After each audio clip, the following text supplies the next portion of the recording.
الرحيم والصلاة والسلام على أشرف الأنبياء والمرسلين خاتم النبيين أبي القاسم مصطفى محمد وأهل بيته الطيبين الطاهرين المعصومين المظلومين. أما بعد، قال النبي صلى الله عليه وآله وسلم: العقل نور في القلب يفرق به بين الحق والباطل. رب اشرح لي صدري ويسر لي أمري واحلل عقدة من لساني يفقهوا قولي. السلام عليكم جميعا ورحمة الله وبركاته. Can we go to the first slide, please? So today is the fifth session on the driving force, which we have been discussing on our ongoing sessions. And we discuss about the force which keeps you moving, which keep things moving in a direction. So there are, as we mentioned, that there are two forces which motivates us to function. It can be external force and it can be internal force. The internal force is the main force in Islam. Islam focuses more on your internal power, on your internal source, which is called ruh. That is the motivating force in Islam. In other words, it's called iman. The motivating force for Muslim to do anything is his iman. Whatever goals he make, whatever he wants to achieve. Why? Because his goal is to please God. The ultimate goal of a Muslim is to please God, to get closer to God, to get nearer to God, to feel love of God. And that is only possible when we have iman. The more we have iman, the more we are getting closer to God. That is what we have been discussing and few examples which we have shared. So as I mentioned in my previous sessions, that there are forces which are stopping us to getting closer to God. There are hurdles, there are barriers which we see on our streets, which doesn't allow us to go to the road. They stop. They say, vehicles not allowed, stop. We have to stop there. We can't go forward because it's a barrier. So this is a physical barrier which we see on our streets and roads. But there is a barrier which is within us, which is holding us, which is not letting us go closer to God. That is our own deeds, nothing else. It's our own deeds which is stopping us to getting closer to God. So whatever we are, whatever condition I am today in is because of myself. Whatever I have done in the past and I am doing now, this is what I am. I can't blame anybody. Because from God, everything is always good. Because He is pure, He is perfect. From His, there is no problem. The problem is within me. And that is what we need to work. So let's go to the next slide. And we start off with today's example. So as you can see on the screen, that there is a ship or cruise, or sometimes you see a cargo ship in the sea. And people travel in ship, in cargoes, from country to country. They travel from cities to other city. They travel from continent to another continent. So this traveling by the ship, maybe you have traveled through ferry from here to Zanzibar.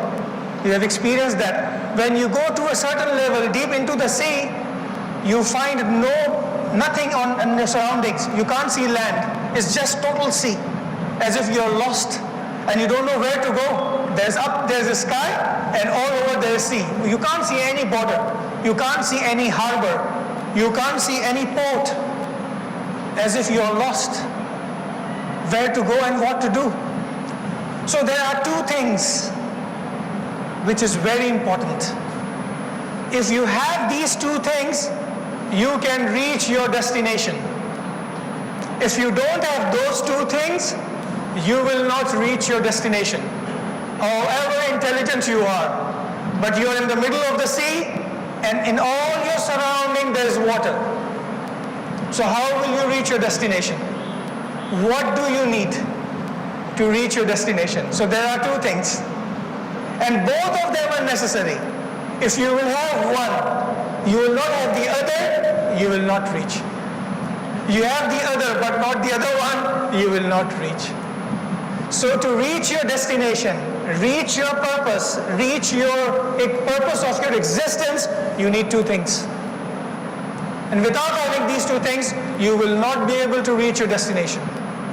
So what is that thing? If there is a captain in this ship, in this cruise, what does he need? A stamp, 100 out of 100. So let's go to the next slide and see those two things which is most necessary for a captain to have. So you can see there is compass and there is a map. There are two things which are very important. If you have a compass, it is direction. Compass tells you where is north and where is south, where is east and where is west. It directs you. But having direction is good. But if you don't have a map, then how will you reach to the exact destination? Because map tells you what exactly the place, what is the distance, where is the location, what is going to come after what. So you need both. If you have map in your hand and you're sitting in a ship, you can't go anywhere because you need direction.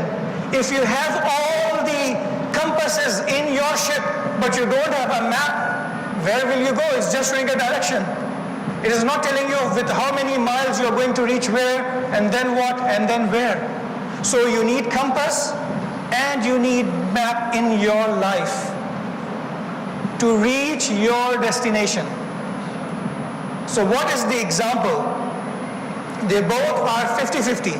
50% you need compass and 50% you need map. So the compass is your aql. If you have to live in this world and reach your destination, the compass is known as aql. Because with aql gives you direction. It tells you where you have to go. What is your destiny? What is your purpose? As I said, that Holy Prophet says that al-aqlu nurun fil qalb yufarriqu bihi bayn al-haqqi wal-batil. So that is the job of aql.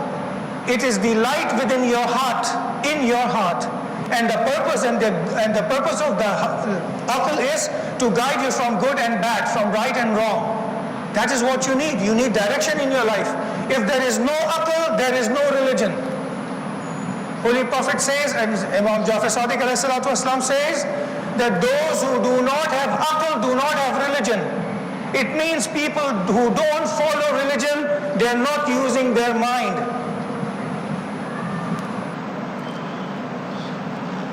So there is a hadith which says that إِنَّمَا يُدْرِكُ الْخَيْرِ كُلُّهُ بِالْعَقْلِ. All the good things you can grasp is through aql. وَلَا دِينَ لِمَنْ لَا عَقْلَ لَهُ. If you don't have aql, then you don't have religion. So if you have aql, it means you should have religion. So this is the compass which is necessary. Now what is the map? The map is your deen. Deen is your map. The Sharia is your map. The Quran is your map, which guides you in every step. It tells you what to do and what not to do. What is halal and what is haram. What is good and what is bad. How to be done, how not to be done. All the details of your life. Whether you are dealing with someone, you are trading with someone, you have any relationship with anyone, that guidance or with every particular things is your deen. So you should have aql and you should have deen to reach your destination, to reach your purpose. If you lose one of them, you are lost. You cannot reach your purpose, you cannot reach your destination. That is very important in everyone's life. As as we see that in today's world, as God says that in Surah Hamd, we all recite Surah Hamd, Alhamdulillah, 10 times a day.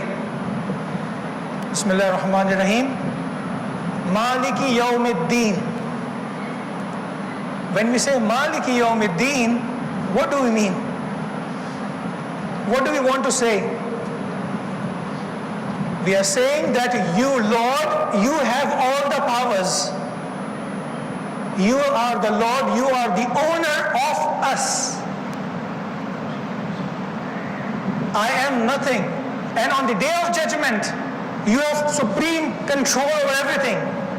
Over here, I do some things which you don't like, but I do it with my free will. But on the day of judgment, nothing can be done. It's the day of your amal. You will not be able to do anything. So whatever we are doing here, we are paying for it also. What goes around comes around. We do good, we get good. But over there is the result. But the problem is here. The problem with us, not all of us, but some of us, is that we say you are not Malik Yawmiddin. I am Malik of myself. That is our problem. We try to fight with God. We try to challenge God. And we say, we will not do what you want me to do. I will not listen to you. And there the problem starts in our life. When we don't obey God, we challenge God in one way or the other. And then we start losing. Because we don't tell Him that yes, when you say Malik Yawmiddin, it means I don't belong to myself. I am on rent actually. I am on rent. I am not the owner of myself. God has given me opportunity. He will take it. Everything belongs to God. Nothing belongs to me. Can we go to the next slide? Can we go to the next slide, please? So the ayah says, Allah, inna lillahi ma fi samawati wal ard. Everything belongs to God. Everything which exists in this universe and heaven and earth is God's property. So how can I say it's my property? It's my, this is my, ring is mine, everything is mine.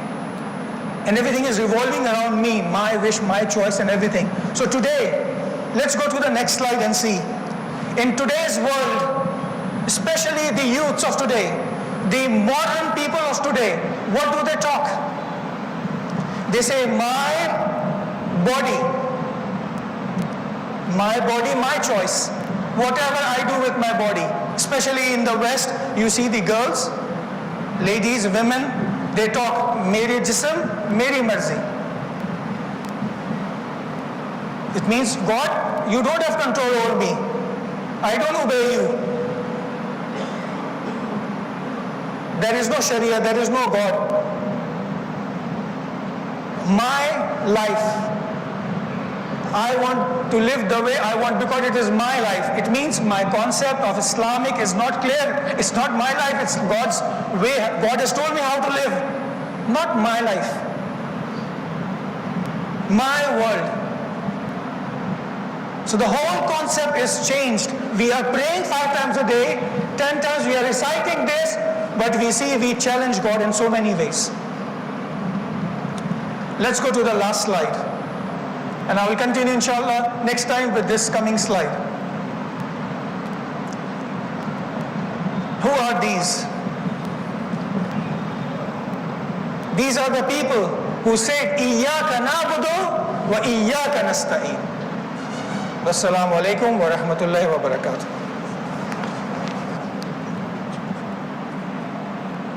You left to the side. Assalamu alaikum ya Rasulullah. Assalamu alaikum ya Habibillah. Assalamu alaikum ya Nabiillah. Assalamu alaikum ya Jamia Shuhadai Karbala wa rahmatullahi wa barakatuh. Assalamu alaikum ya Gharib al-Ghuraba. Assalamu alaikum ya Mu'ina Dhu'afai wal-Fuqara. Assalamu alaikum ya Sultan ya Abul Hasan ya Ali ibn Musi Raza Ruhi wa Jismi lakal fida wa rahmatullahi wa barakatuh. Assalamu alaikum sahib as-siwa az-zaman alaman alaman alaman al-imam an-siwa al-jana. Assalamu alaikum sharik al-Quran. Ajjalallahu ta'ala farajak wa sahlallahu ta'ala makhrajak wa zawurak wa rahmatullahi